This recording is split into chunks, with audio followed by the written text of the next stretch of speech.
你们谁啊？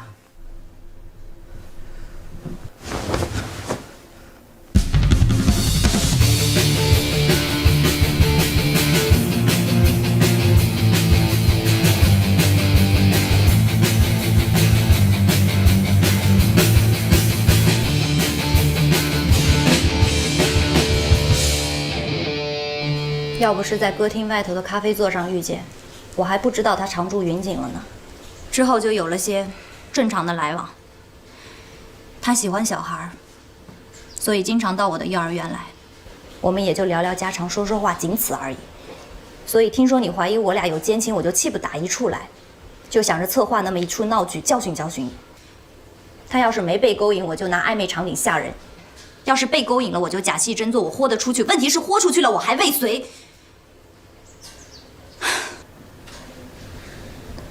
我说的够清楚吗？你怎么知道我在云锦啊？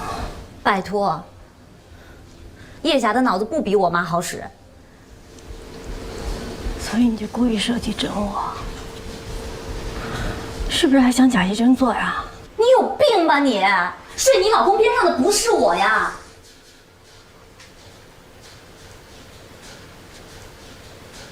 华美丽，你到底在干什么？华美丽，你贱不贱呢你？啊！我免费候你边上，你不用，你出来嫖娼你！说什么呢你？我怎么了？我说，你们有必要把话说这么难听？华丽，你才挣几个钱呀？啊，就开始饱暖思淫欲了是吧？那你得问你自己，你这个当老婆的当的合不合格？能不讲话了吗？你们都别闹了，你们听我解释。解释个屁啊！都抓现行了还解释？信不信我报警？信不信我报警抓你们俩？对，报警，报警了才解气呢！你给我闭嘴！把话说这么难听干嘛呀？什么嫖娼啊？我就是一个点歌的，我没这个服务。那你们对，是我自愿的，因为我喜欢他，我爱上他。华先生是个好人，他一直都很照顾我的生意，每回来都点我的包间，也不像别的客人，喝多了就爱动手动脚。相互熟了，我们私下也愿意坐在一起谈谈理想，聊聊天什么的。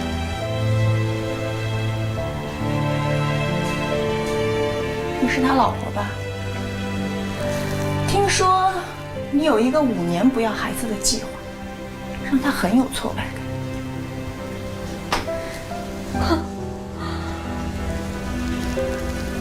你跟我都没说，你跟他说。他没跟我说什么，他都在说自己没能力。你做老婆的不尽义务，他却责怪他自己。所以我觉得他是好男人，所以我爱上他。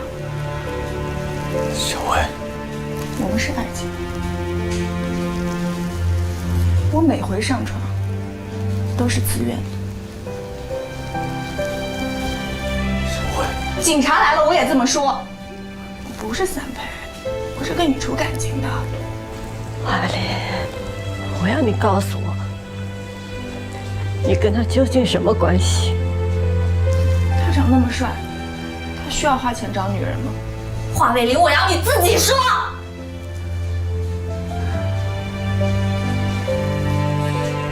报警，必须报警！他不是做这个的。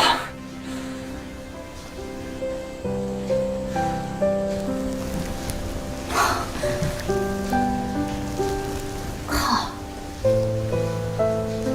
真他妈伤自尊！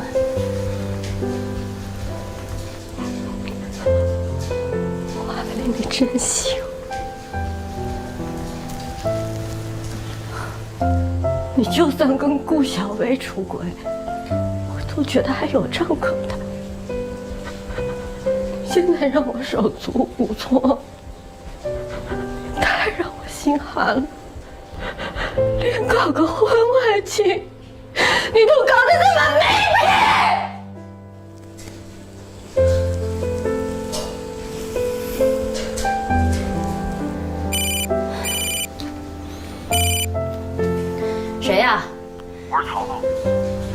都食物中毒进医院，你赶紧出现吧。什么？我马上回去。干嘛去啊？你管呢？啊！我告诉你，你们都给我听好了，你们以后谁都别烦我，你们这脑子破事我没心情管。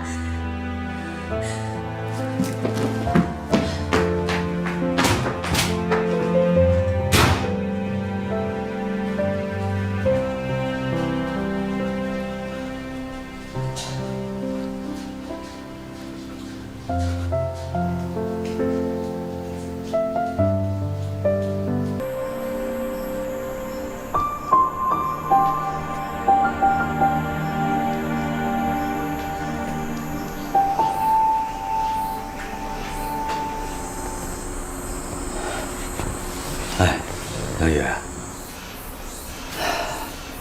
这个伟林啊，已经道过歉了，认错了。你看你什么态度？这事怎么解决啊？要是换了我，早拿饭盒拍这个满脸花了。你这是调解吗？啊？爱谁谁，我就这样了。以前你挤得他，我还护着他，现在想想你有什么错呀？他除了长得好看，他有啥呀？长得好看干嘛呀？长得好看就为了外面招猫递狗派上用场？他不是已经道过歉了吗？反正我就这态度。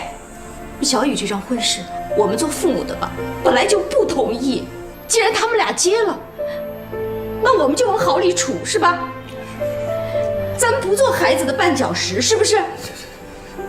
现在倒好了，他不仅没进步，他还出现道德问题。你说搁谁心里不堵得慌啊？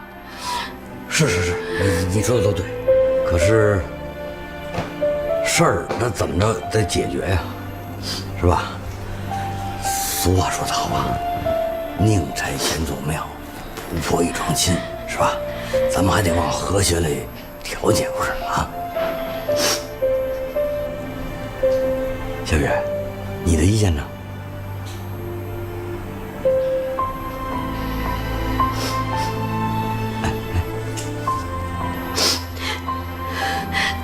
往河里调解行，那咱得亡羊补牢，咱得立规矩。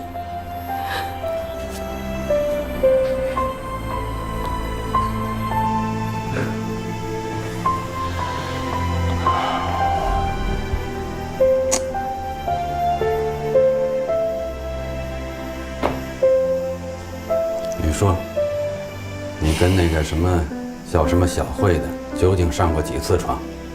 我又说就这一次酒后失德，醒来才发现身边有人，你信吗？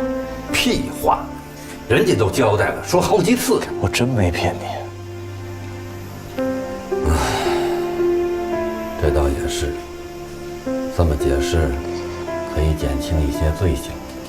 得了吧，越解释越复杂，怎么说错都在我，谁让我跟人家捆一张床上去？尤其还说那么多不该说的话，自家的事儿跟人家嚼什么舌头呀？有什么委屈可道啊？还撒什么娇啊？我见我该让。你说那个叫什么小慧的也是啊，明明知道是苟且关系，还老给你打电话。你也是，要不就甭接电话，接了你还删记录。我可告诉你啊，犯罪人员毁尸灭迹的行为，往往就是公安部门破案的线索，你懂吗？我们就没打过电话，我删的是顾小薇的。沈宇不喜欢我们来往，所以，算了，关键又不在这上。这让人揪了小辫子了，以后再想抬头，那就难了。你这日子不好过呀。要不，你就学学你妈，干脆呀，跟人跑了得了。你是我爸吗？你出的什么招呀？那你说怎么办呢？啊？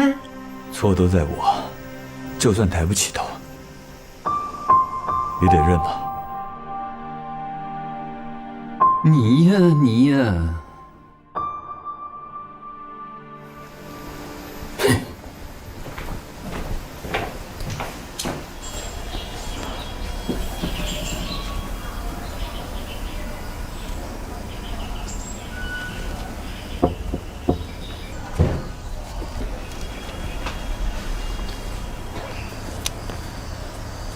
怎么样了那边？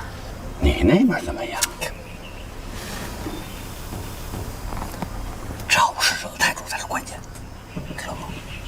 我跟你说，这老二啊，在我那个欲擒故纵的试探之下，表现出来最真实的态度，那真是后悔莫及，痛定思痛。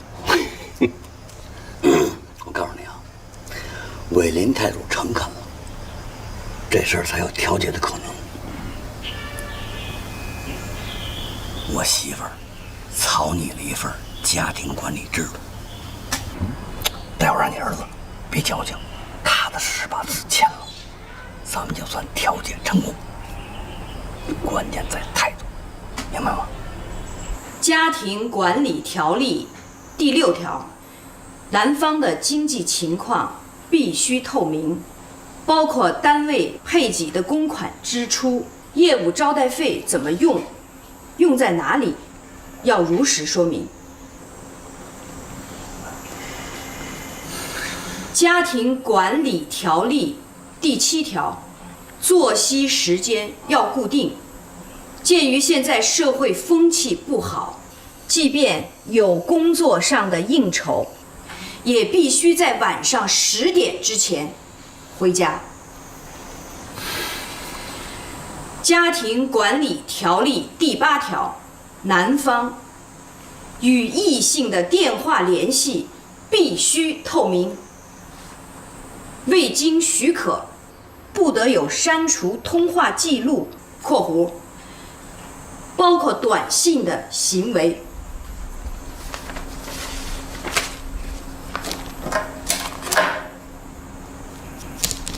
伟林，你要觉得这条款没什么异议，就把字签了吧，啊！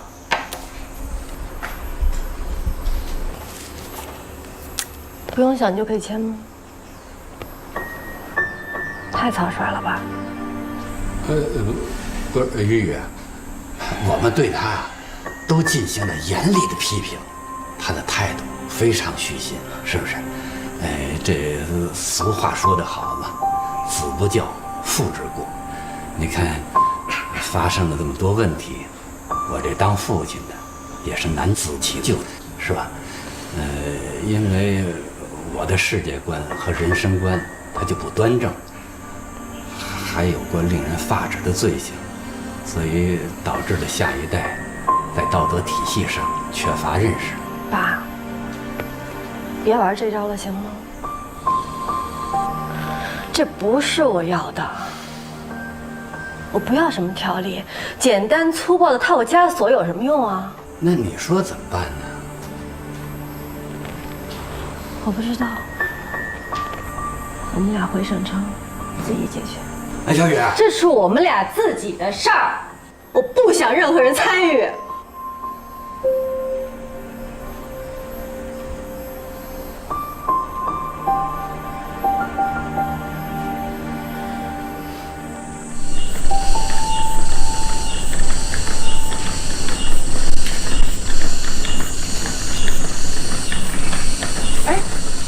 美丽，沈宇，你也去引警了呀？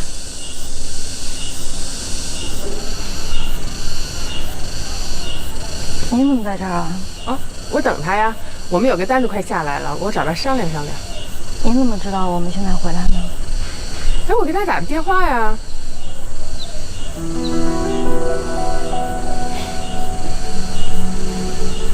我们一直在一起，我怎么不知道啊？有什么电话不能当着我面打，必须要瞒着我呢？必须得背着我打。出了事儿，搬救兵是吗？是不是我们那点破事儿谁都知道，合着你们就瞒着我一个人是吗？不是这意思。飞远，有谁啊？我。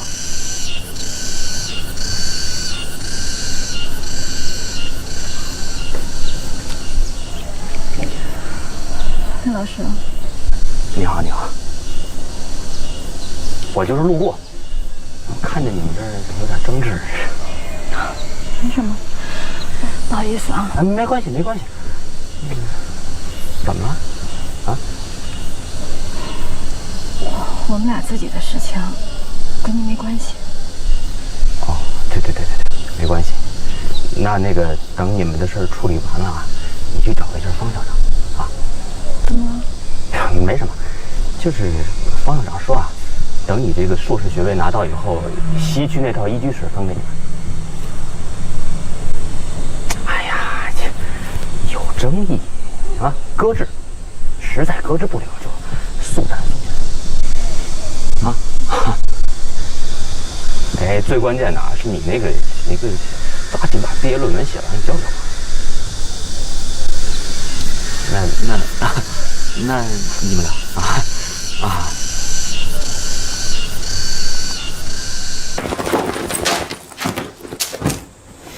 不是两个人的问题自己解决吗？解决在哪儿啊？事照做，班照上，你这是解决问题的态度吗？我都说了错全在我，认打认罚，我还怎么个态度啊？耍无赖是吧？杵这儿一滚刀肉，油盐不进，我怎么罚你啊？那要怎么样？你说句话，你说什么我都任性。我要你说，我都说了错全在我，错全在你，你还有理了？我没说我有理啊。没理你嚷嚷什么呀？好，那我小声说，都是我的错，都是我。死猪不怕开水烫，是吧？那你要我怎么样？你说。我要你说。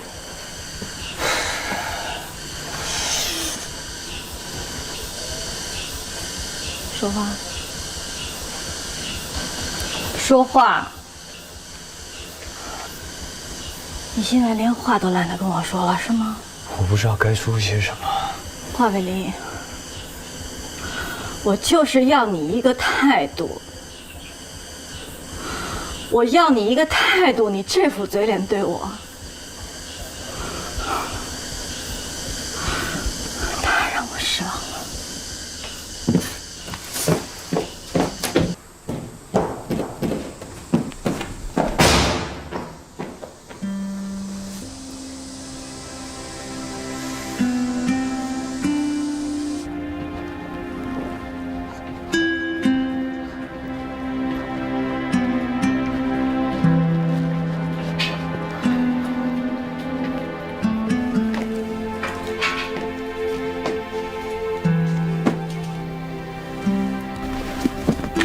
陈宇，魏老师，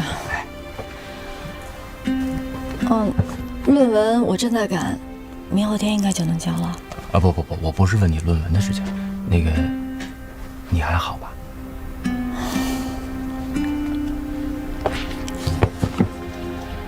特别想发一个巨大的火，但是觉着怎么发点都不对。那什么，我多说两句，你别介意啊。就是很多情况下啊，这所谓外遇，就是想寻找到一个宣泄的窗口。我站在男人角度上给你分析一下啊，这个男人啊，这个通常不愿意把工作中遇到的压力带回家，尤其是这样的心情不愿意和老婆讲，那怎么办呢？那就去找一个外人说上一说，也不会导致什么后果嘛。还没后果呢。你看你又混淆我的逻辑。我说的是他经常回家跟你诉说压力，会导致你在心里产生负担，就这样的后果。谢谢魏老师，但是我知道你们男人不管做错什么，都会找到冠冕堂皇的理由。这不，那好，那我换一个角度跟你讲啊，就是说，比如说啊，在工作中遇到了压力，和同事之间发生了什么矛盾，人一回到家就把这些压力和你叨，你说，就这种行为，那是你爸还是你妈呀？我爸。那行，那我就没什么可说的了啊。我知道。什么？我知道你说的话其实特别有道理。我想，我跟他之间彼此的付出，可能正是我们给予对方最大的报复。我一直在想，有时候我会无意的说，谁家买车了，谁家买房了，谁又带着老婆去马尔代夫玩。可能这些东西说者无心，听者有意吧。其实有时候我能看到我说这些的时候，他的眼神是闪躲的，所以可能这是我给予他的报复。这些话他又不能对我说，即使说了，男人要面子，他会觉得我会不高兴，他也会挺受伤害的。所以外遇，穷其所有，也顶多就是一个外人啊。当然了，这个事情不是要不处理，可是一定要这个别用力过猛。你得自己考虑。为什么呢？因为说到最终，我也是一个外人，所以你得自己考虑。要么选择原谅，要么选择追打到底。反正一面是厚德载物，一面呢是快意恩仇。对于自己而言啊，这个啊都没错。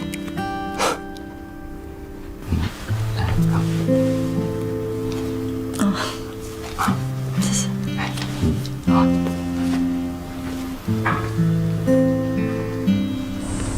我跟你说啊，这就好比你处理你那个前女友的电话，你怕那个沈宇不高兴呢，就把电话给删了，结果呢反倒成了把柄。电话删了呢，这证据也就没了。本来这是要浇火的水，反倒成了油。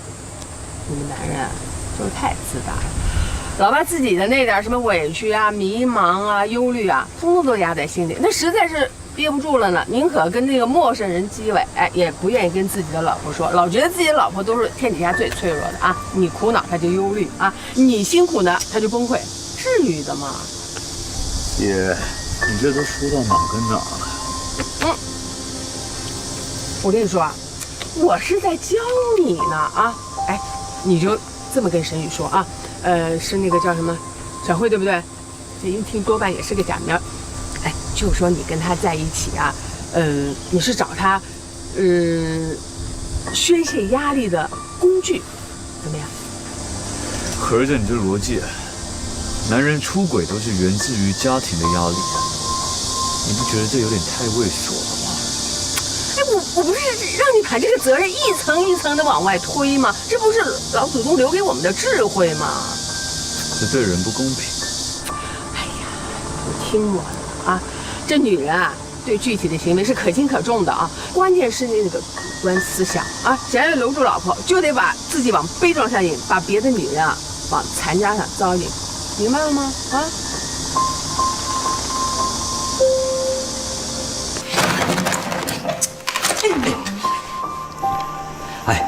他们出的什么单口你不知道，你这哪句话说错了，这不添乱吗？你这合着电话都不能打了。做父母的问问情况，那有什么对不对的呀？你说你个半老头子吧，你这是比女人还忌讳，真是。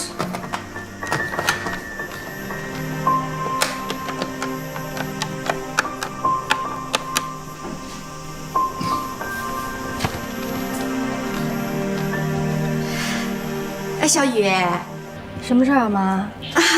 没什么事儿，我就是想问问你怎么样。哎，我没别的意思啊。我知道你什么意思，没事儿了。夫妻之间嘛，本来就应该多一点体谅，少一点计较的。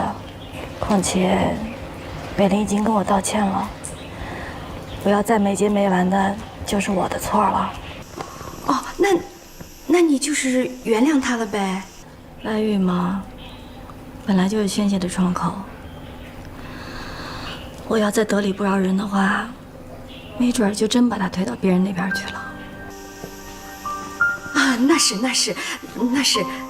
哎，那我们就放心了。挂了。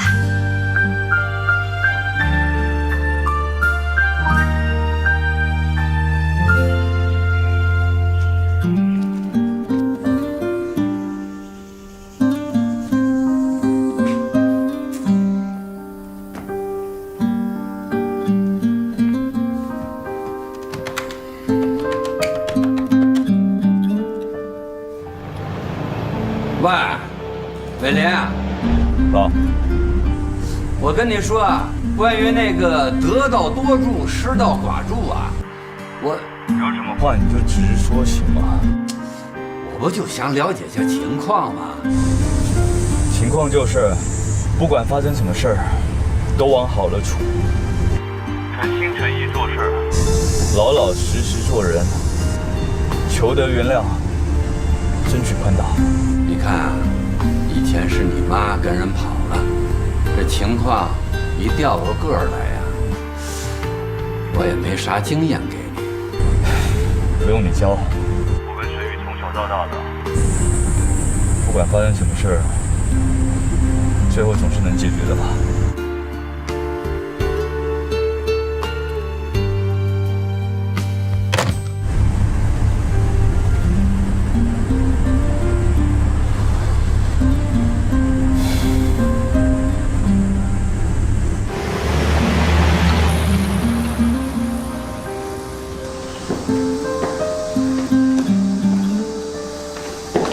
回来了。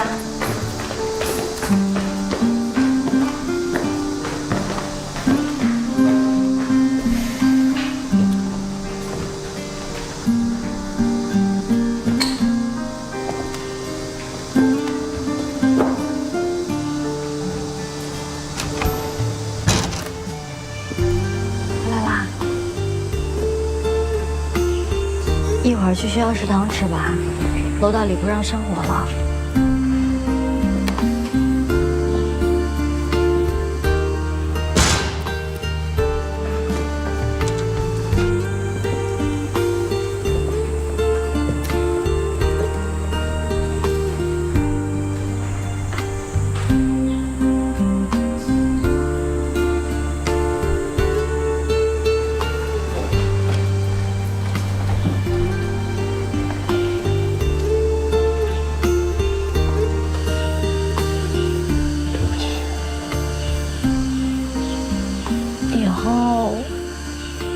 有什么压力都跟我说 ，SM 什么的都不过分。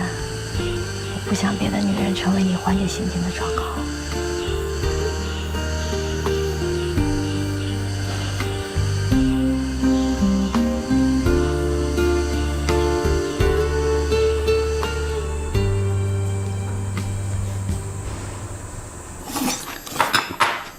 哎，分析分析，什么意思？是不是想和呀？我听老二那意思啊，是幡然悔悟，重新做人，那态度非常积极。那小雨那话什么意思？得理不让人，那不真把华伟林往别人怀里推吗？他主要不想没结为完。雨雨那孩子还是懂事儿的，是吧？啊，你儿子跟别人不三不四的，我们家小雨还得忍气吞声是吧？哎，话不能这么说嘛，是吧？怎么说呀？你儿子搞破鞋，光荣啊！就是，小雨的心情我也能理解。我们小雨说了，要多体谅，少计较。这老公出轨了，她还要体谅，还不能计较，受了丈夫的气吧，她还得忍着，还得怕丈夫不高兴。你说这孩子得受多大的委屈啊！我们小雨要是得理不饶人了吧，你们家老二就得往别人怀里钻是吧？这看就不是什么好东西。你这不是断章取义吗？我说的是事实。我们家伟林怎么就不是好东西了啊？哎呦，干嘛呀？黄建平，你别来劲啊！怎么了？你说你老婆偷野汉子，你儿子搞破鞋，你说你还跟我们这儿装知识分子？你说你们家这点事儿，你哪点管好了？石元超，我可警告你啊，打人别打脸。我打了。嘿，这饭我还不吃呢。滚蛋！你。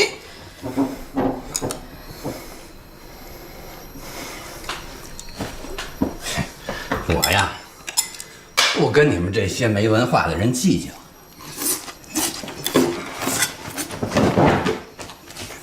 自个儿吃。哼。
小薇，那天在医院里，我不该冲你发火。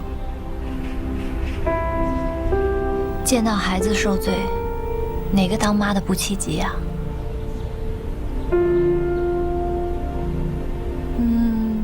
需要帮忙吗？你帮我的已经够多了。要没你的话，家长们不见得赔了钱就罢休呢。是我胁迫徐姐的，她什么都没有做，她是个老实人，真话。要不是辣妈被这个老实人出卖，我也不会帮着说话。谢谢。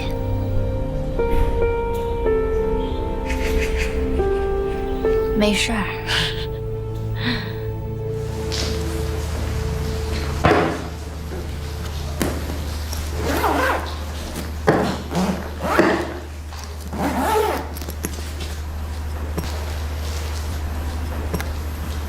晨晨呢？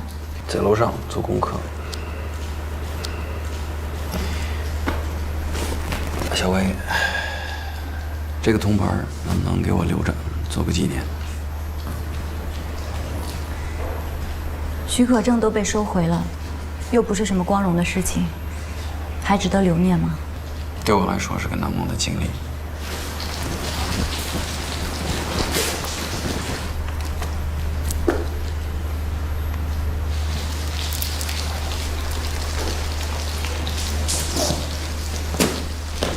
什么时候走啊？明天一早，火车。对不起。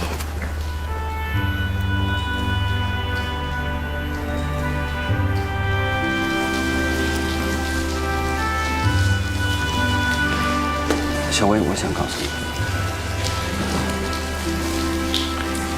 这是我来中国的唯一一份事业。不管怎么说，你给了我一个新的人生，一个新的开始。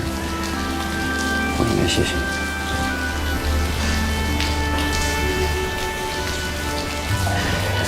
阿姨，不好的事情终归会过去的，谁都不会就这样结束，会好起来的，都可以重新开始。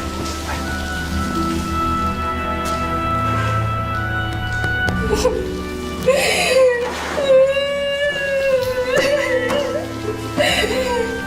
知道吗？这个就是洁癖，知道吗？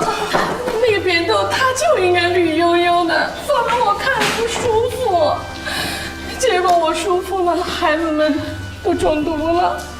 我这个人啊，就是一个破烂命，他满身都是太太的毛病。行了，事情都过去了，别再哭哭唧唧的。你说吧，还有那38万的事情，你说我非得凑个整，要是不是整数，我心里就麻利利的。可是凑整，把你爸爸整得双规了。现在曹操要走了，我也不怕说出来了。其实我特害怕你跟他好，就因为他是外国人，身上还有毛。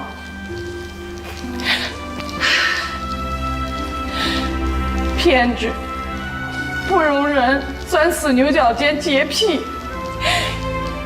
这什么毛病啊？其实说白了，这就是自虐，自己把自己搞得脆弱了，演得开心。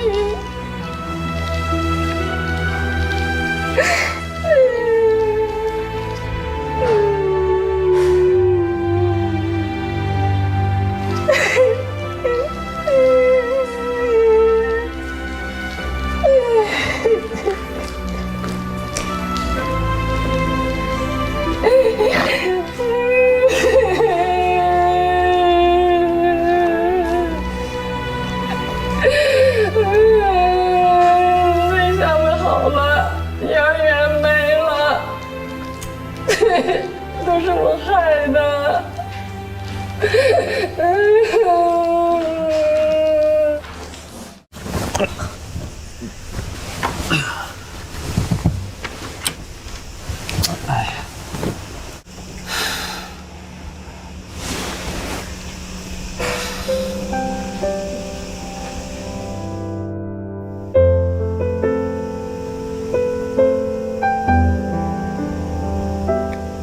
特别想知道，你跟那个姑娘，你再这么说，我真跟你急了。跟我急？华伟林，你说你要跟我急吗？这事儿我还真得跟你掰扯清楚了。我哪句话说错了，哪句话让你不舒服了，你要跟我急？你跟别的女人上床当老婆的一句话都不能说吗？够了！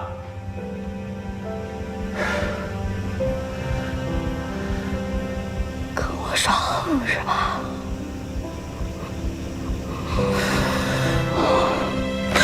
华美丽，你打死我呀你！啊！有本事你打死我！你打死我！你打死我！你打死我！你打死我呀你！啊！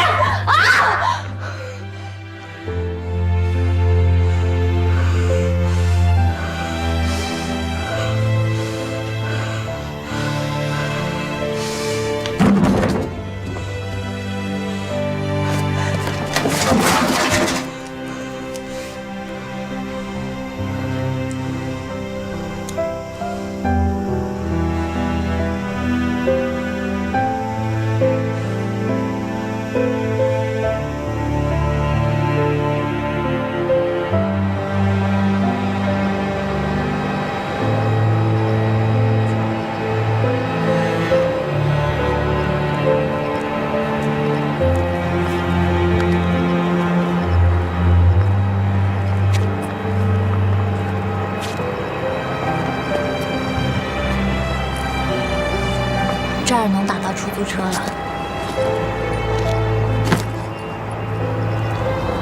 我们先回去了。我怕一会儿看你上车，我会舍不得，就不让你走了。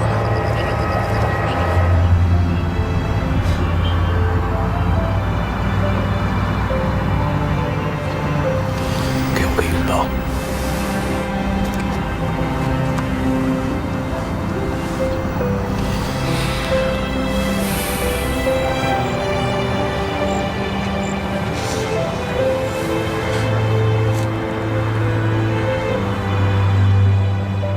保重。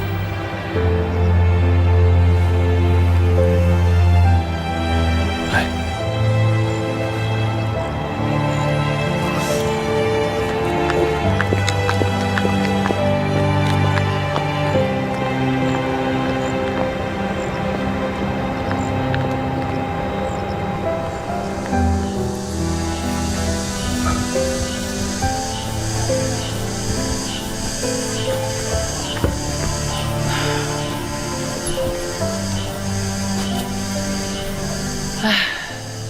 营业执照也吊销了，钱也都赔光了，这日子怎么办呢？以后不知道。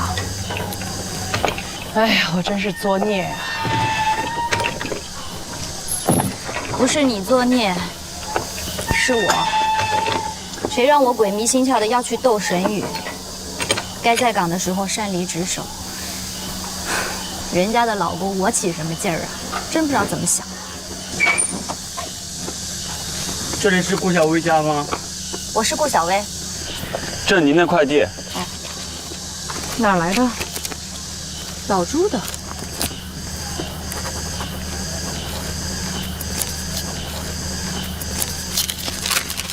谢谢啊。谢谢。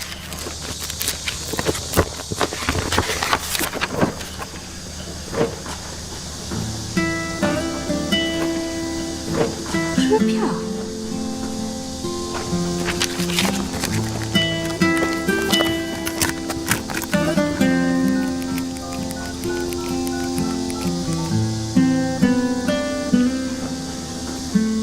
快递收到了吧？别急别急，先听我说。幼儿园的事情，你妈打电话告诉我了。我想我亲自过去的话，支票你是不会收的，所以选择这个办法。小薇，你需要这笔钱就别拒绝我好吗？快递里还有张字条。我给你介绍我一个做能源的关系。我想汽车时代开加油站或许是个不错的营生，你考虑考虑。好了，我先上班了，改天再聊。不是，哎，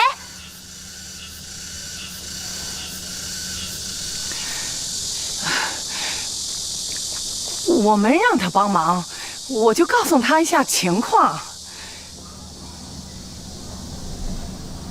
一切都会好起来的，真的。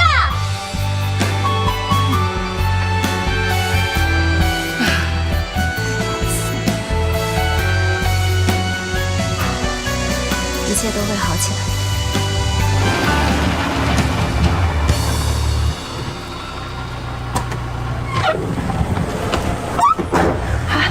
嗨，我不敢给华先生打电话，所以满世界找你。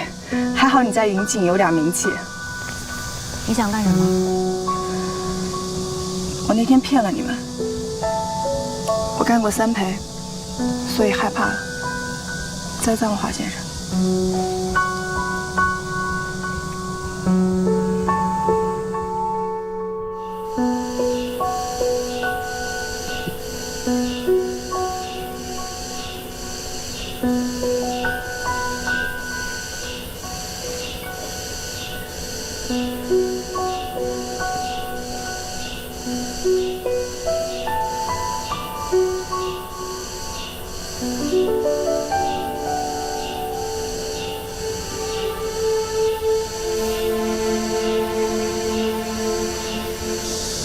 没想到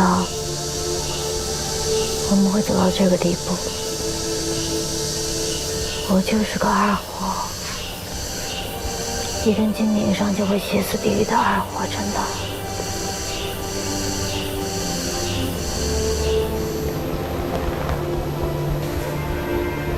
可以为对方付出感动，就不能原谅对方的过错吗？对不起，是我不冷静，供你火了。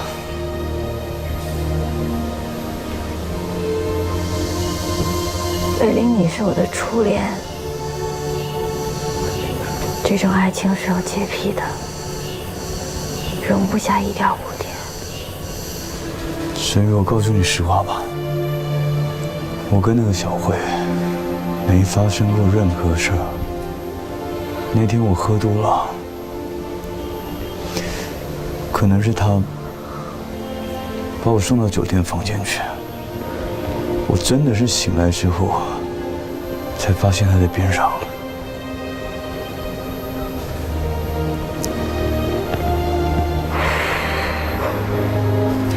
什么上过几回床之类的，那都是我胡说的。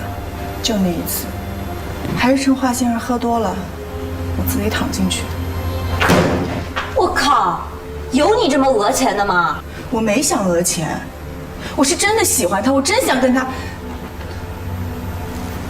我当时就想，等他醒来，看见我在边上，至少能抱一抱。你少跟我来这套，当时怎么不说这些呀？你们当时叫嚣着要报警，我能怎么办？我在派出所挂过号，真到了那儿谁听我解释？谁信？我知道华先生是好人，我就拿了他一刀，就赌他会不会牺牲我。其实我当时也没抱什么希望，我就是赌一把。他真是好人，真没揭穿我。我不是爱情，我每回上床都是自愿。警察来了，我也这么说。不是三陪，我是跟你处感情的。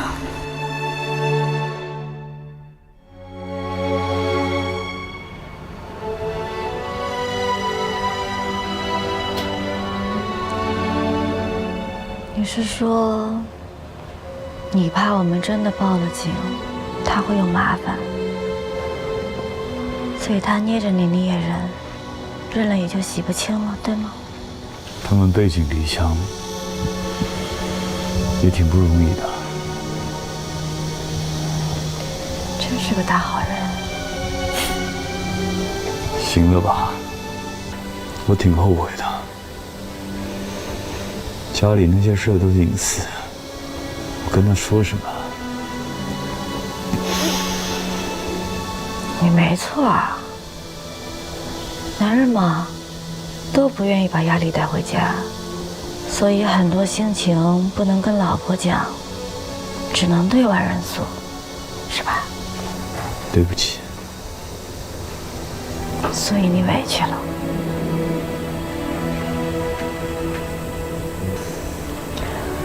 郝爱玲，本来我已经打算要原谅你了，没想到你这么猥琐。犯了错不检讨也就罢了，还要把自己弄得这么悲壮，把别的女人说成烂叉叉。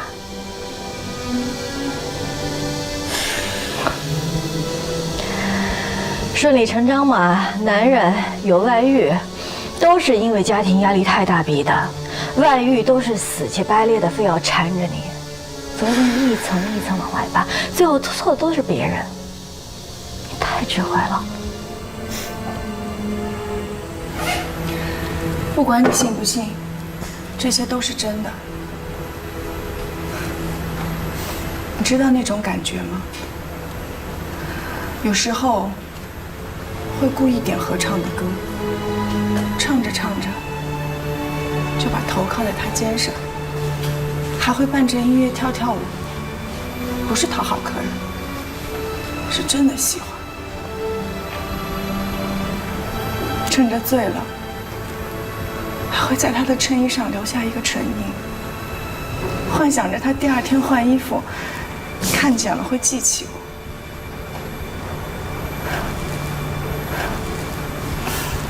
神经病死！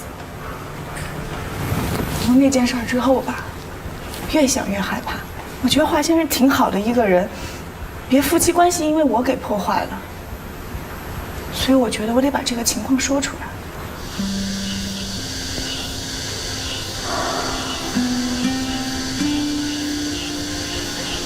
郝伟林，真的没必要这样。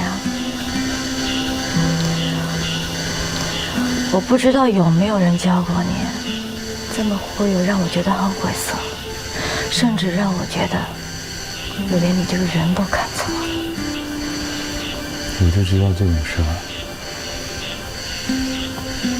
越解释越猥琐。我知道你压力是真的，为了这个家，你已经超出了你能力的极限。我也知道，你之所以有今天，都是因为我。要没有我的话，你早成艺术家了，都是我害的。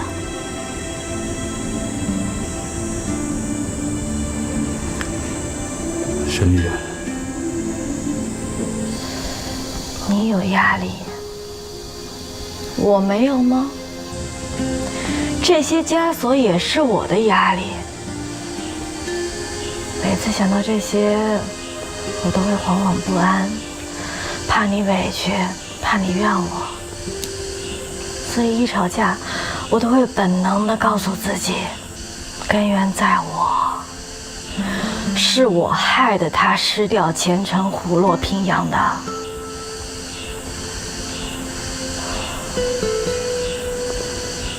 别的女人对老公有要求很正常，可我敢吗？我不敢。生活过得再紧吧，我也要故作轻松。我怕你觉得我计较，你不舒服，我也会觉得压力很大。这些年我承受到现在，难道我不委屈吗？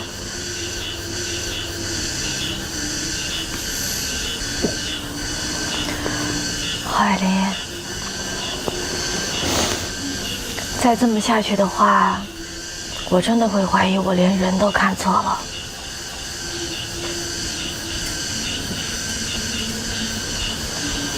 我们离婚吧。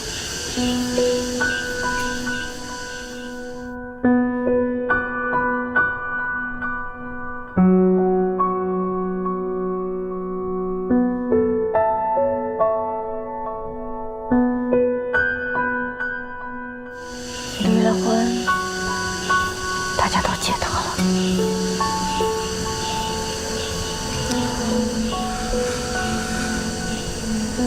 好吧，分开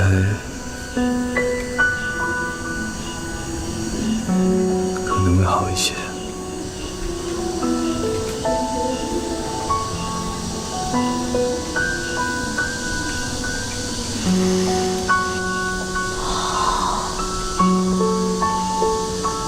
你够狠，咱们说话算话。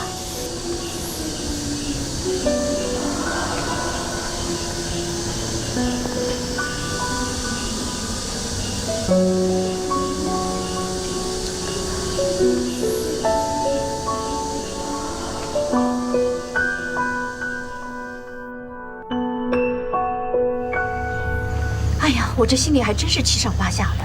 哎，你们俩真能确定他们和好吗？电话不是你打的吗？你不是也说我们小雨不愿意没结没完？老二在电话里的态度非常端正，是吧？我觉得应该没问题。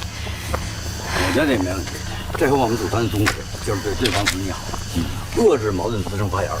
尤其是你们俩，不能拱火，只能安慰。哎呦，你也好不到哪儿去，别说我们俩哈，一句话不对付你就跳脚。哎，小雨、伟林都来了啊？过来看看去吧。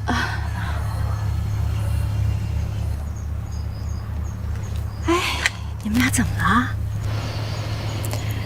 正好本来是想给你们打电话的，正好你们来了，我们俩办离婚去了，费用合计是49块钱，挺不值钱的。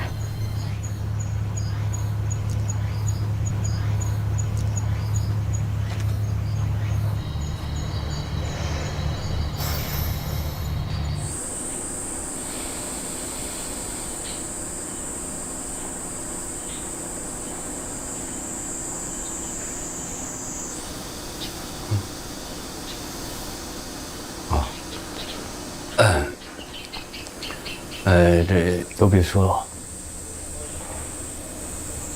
我跟沈宇已经商量过了，问题解决不了，就别成为对方的心结。离了，应该就可以轻松一点吧。华伟林，你个混账玩意儿！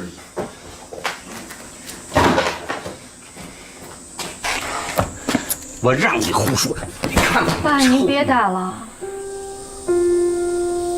其实离婚也不见得是件坏事儿，都别闹了。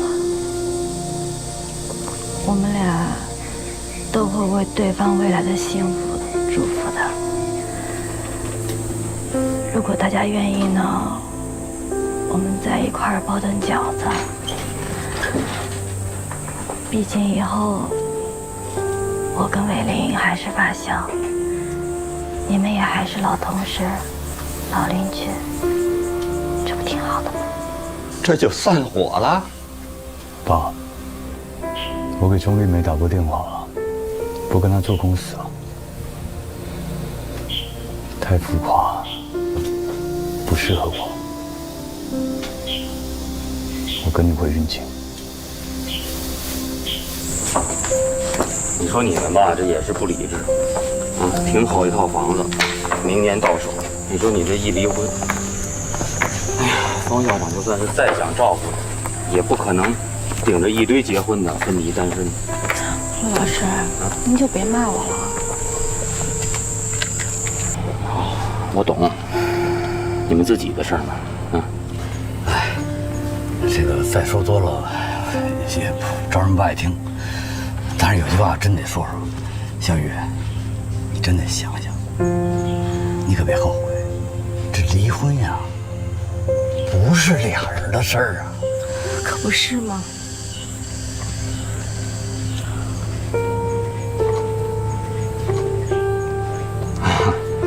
那个伯母，你先在这等我一会儿，我去把车开过来啊。谢谢你啊，魏老师。啊，不用，还送一趟。您千万别这么说，他不是落单了吗？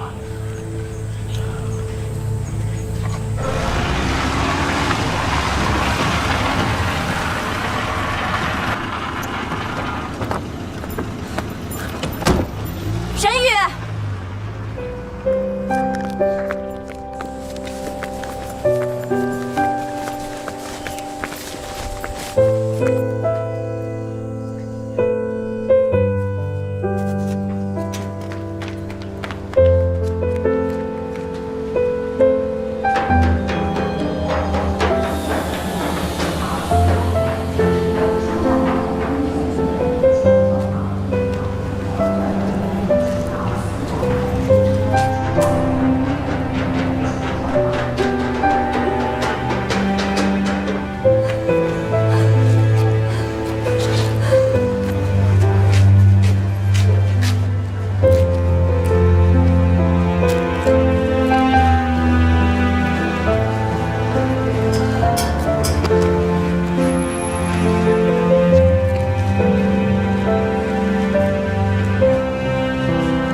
对，你没有出轨，是我冤枉你了，你不要走好不好？都过去了。没过去，真的是我错了，你别生气好不好？真的是我错了，原谅我。谁都没有错，沈月。离婚前我想挺多的，我是对自己失望。你挺好的，真的挺好的，是我错了。可你一直在不安。对，从头到尾都在不安，包括5年不要孩子的计划，都是因为不安。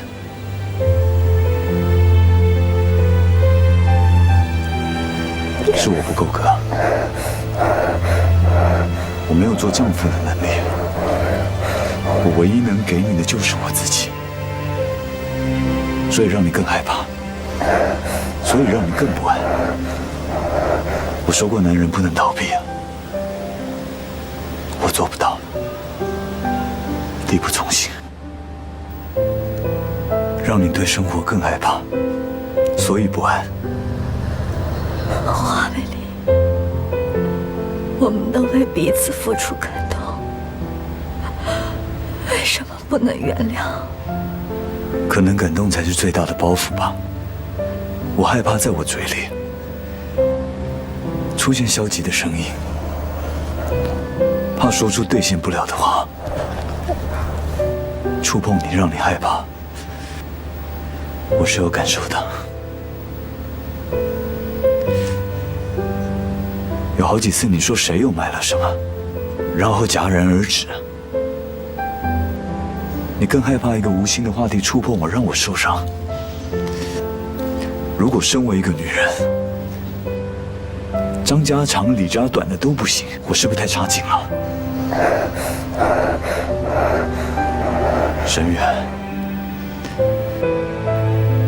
为什么我们的爱情得来不易，在婚姻面前却不堪一击？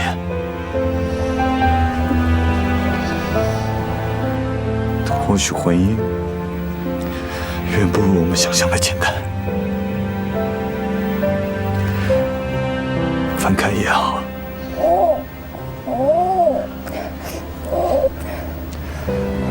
分开了，我们就有时间跟空间去想象了。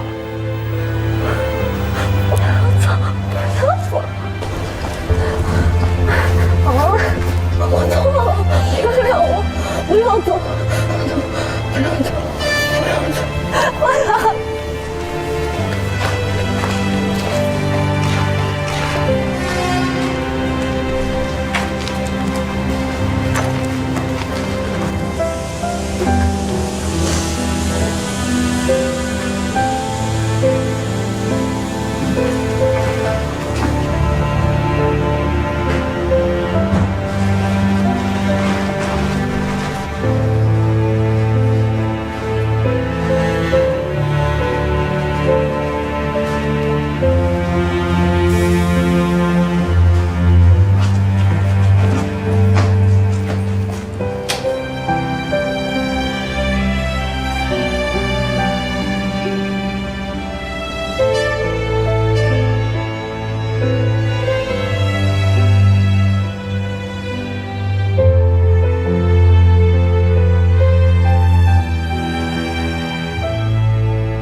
为什么不哭？